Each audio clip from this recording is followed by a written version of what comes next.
Yeah, this is just a little clip. We're trying to nail down Jesus so that we can tell everybody else who he is. We watched a little video by Melissa Doherty. God bless her. She helped me in whatever she helped me with, whenever she helped me just kind of process my own thoughts on who is God. And she loves the Bible. She loves quoting scripture. And sometimes I wonder if people who identify as quote unquote Christian, if we're picking on each other too much because other people don't understand God the way we do. And this scripture I want to talk about here is in Jeremiah 2, starting verse 11. And it really has to do with this trying to capture God. Has a nation changed its gods, even though they are no gods? But my people have changed their glory for that which does not profit. Be appalled, O heavens, at this. Be shocked, be utterly desolate, declares the Lord. For my people have committed two evils. They have forsaken me, the fountain of living waters, and hewed out cisterns for themselves, broken cisterns that can hold no water.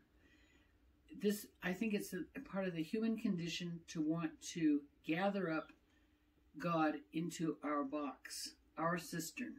And we go, the thing to remember is that he is the springs of living water. He's the fountain of living waters. He's on the move. I live near the Salmon River, and you're not going to box up the Salmon River. It just avoids that completely. It's living water.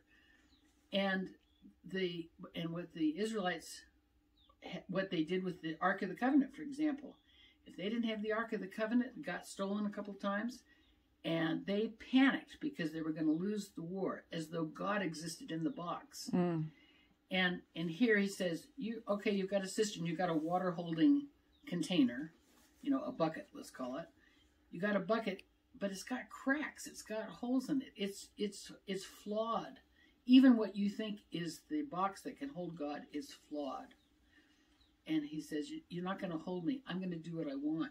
Jesus said when talking to Nicodemus, in the same part of Scripture that talks about the rebirth, he says the Spirit goes where he wants. And where he's going, where he came from, where he's going, you don't know. So he's giving Nicodemus a little bit of a foretaste of what it is to walk with the living God. He said to the Samaritan woman, out of your belly will flow rivers of living water.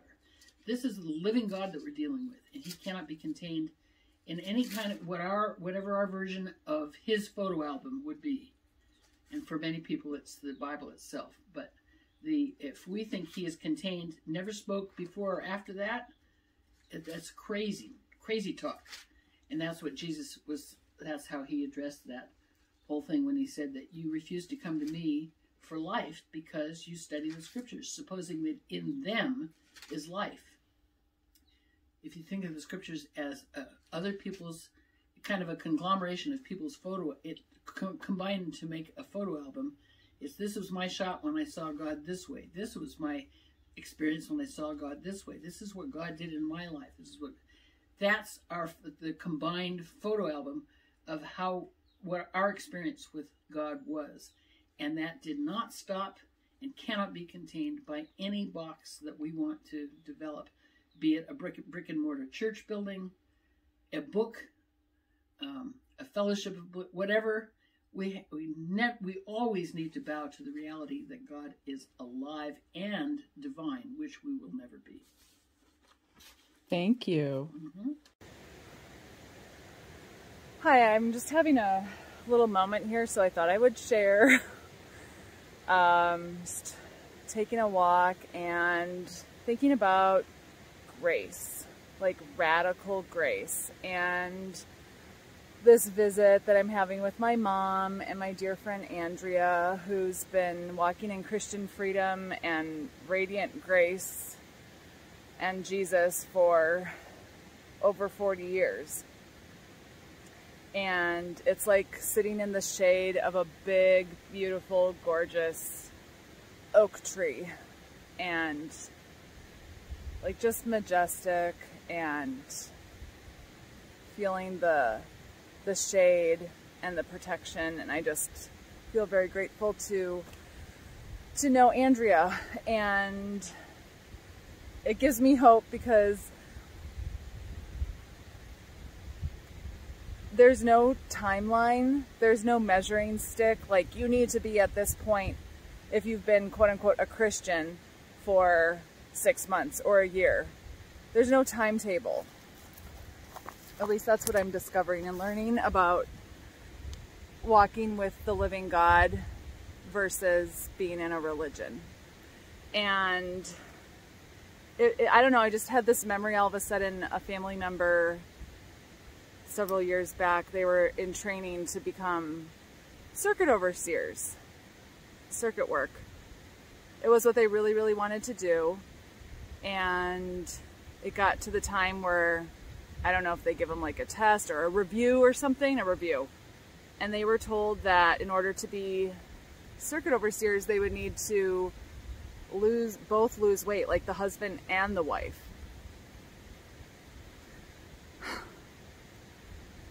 No doubt the bottom line is money, because insurance companies look at things like how much you weigh, and if you are overweight, then you're in a higher insurance bracket, and the Watchtower didn't want to pay the extra or whatever. And so I don't know if that was the only reason they were disqualified, but I was just thinking, oh my goodness, if Jesus came along right now, like up this road here, and he saw me sitting here taking a break because I need to lose some weight, and he said, come be my follower. Could you imagine him saying to someone, you can be my follower after you lose 60 pounds. I'll catch you on the other side of the mountain. You got to catch up. You got to lose weight. I don't think that would ever come out of, in fact, I know that would never come out of the Lord's mouth. And yet, we all do those sort of things to each other.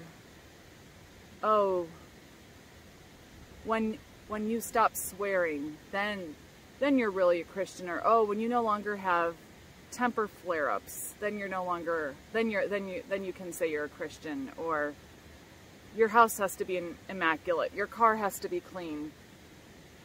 All these conditions, measuring sticks.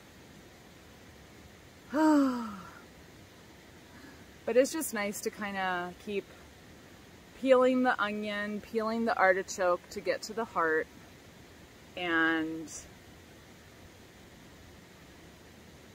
being in relationship with the living God. I walked up this path yesterday, and it's interesting because just the angle of the sun and the time of day and the clouds and everything, like the mountain looks totally different than it did yesterday. And it doesn't look better different. It doesn't look more beautiful different. It's just always changing, yet it's the same. And I guess that's how I relate to God, is like he's not a snapshot of a mountain. He is the mountain. And depending where we are on our path and life circumstances, the picture of him looks different to every single person. Kind of like children in a family.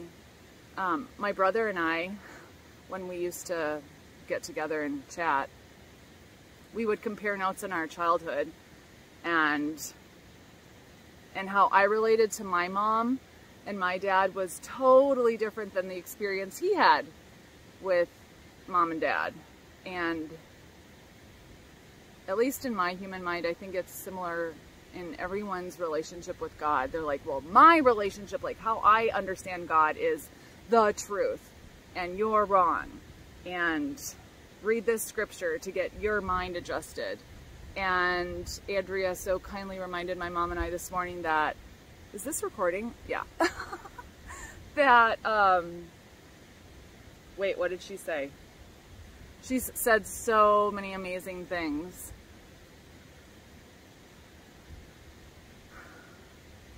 Well, she said something really great. So I'm going to keep walking. Enjoy your walk. And when you see people on the road who see things a little different than you do, that's okay. I remember the thing Andrea said. Andrea said that it's not the Bible that gives us life, it's Jesus. And so using scripture like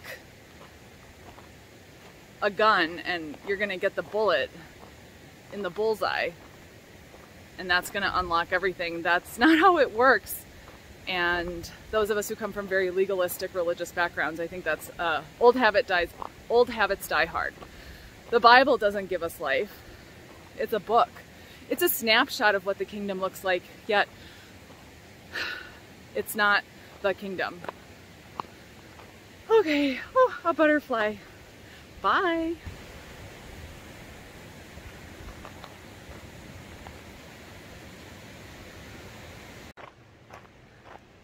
I just love nature so much because, I don't know, I guess maybe some people call it walking meditation, but you just go outside without an agenda, and I just love how I think more clearly.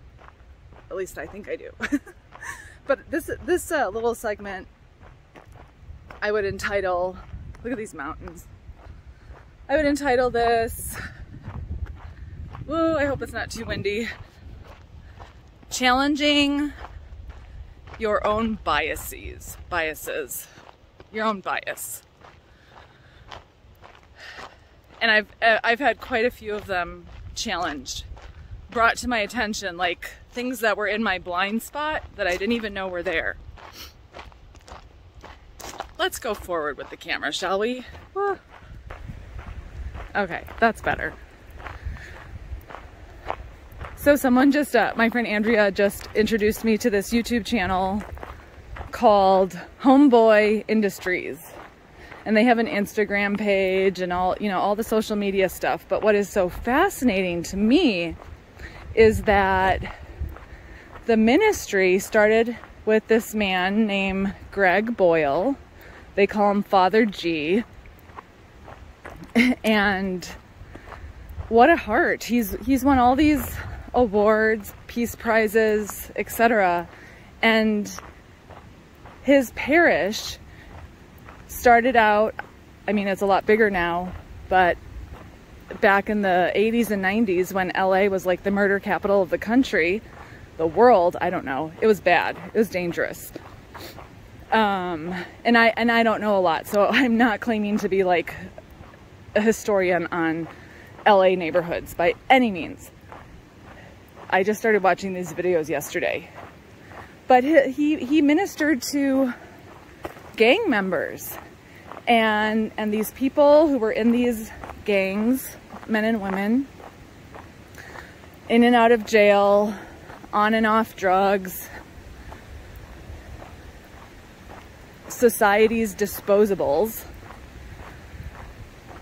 He would just show them love and tenderness and grace and call them kinfolk, and transformation happened.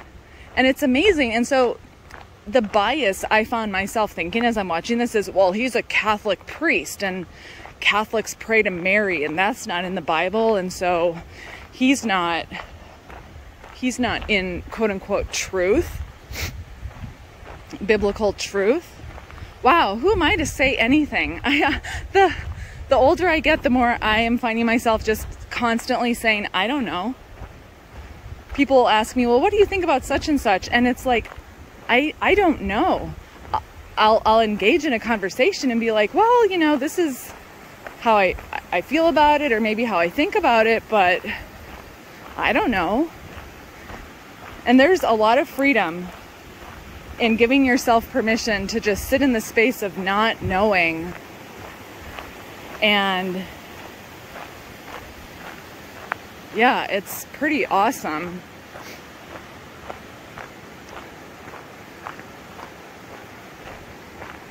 Kinfolk. And it made me think, like, I don't even like referring to myself as XJW anymore. I put it in the title of my videos so that people who are searching for that kind of specific testimony or background can find videos with more ease, but I just want to state this, like on record, that I don't really want to identify myself as XJW, as even quote unquote Christian, because I'm not the model. I'm not the stick anyone should be measuring themselves against.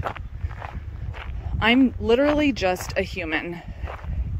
And when we all relate to ourselves as human, we are kinfolk. And it's just beautiful. So that's my thought. I'll put a link in the description below to some of Father G's testimonies, his life work. It's totally awesome. Have a blessed day.